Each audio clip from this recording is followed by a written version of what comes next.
आके जहिया बननी सुने के छौड़ी हमर लभरवा गे।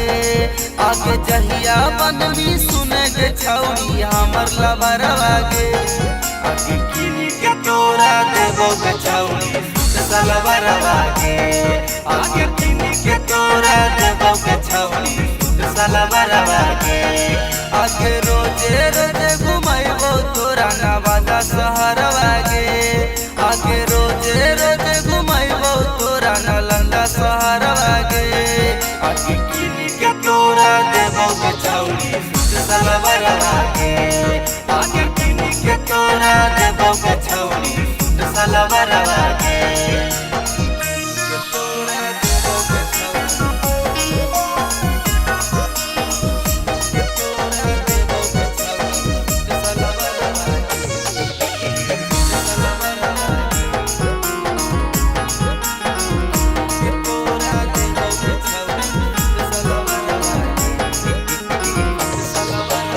बक्सर के बाली देवो आर के ओठला लीगे।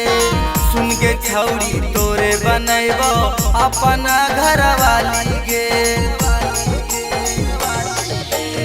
बक्सर के बाली देवो आर के ओठला लीगे। सुन के छौड़ी तोरे बनैबो अपना घर वाली गे।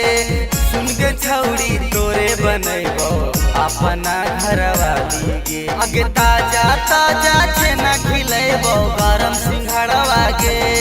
आगे ताजा ताजा छेना खिलैबो गरम सिंघाड़वा गे। आगे किनी के तोरा देबो के छौड़ी सलवरवा गे। आगे किनी के तोरा देबो के छौड़ी सलवरवा गे।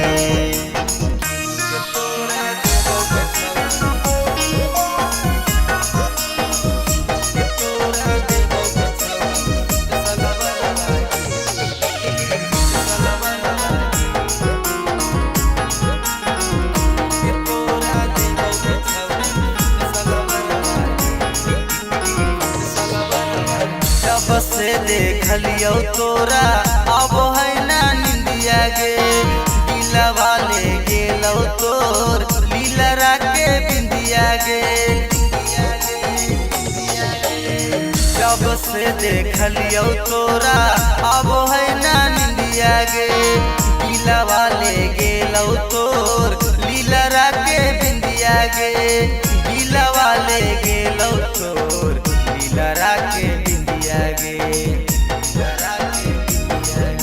राबी कंक चौरसिया तोरा देखैतौ घरवा गे।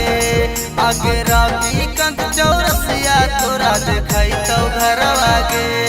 आगे किनी के तोरा देबो के छौड़ी सलवरवा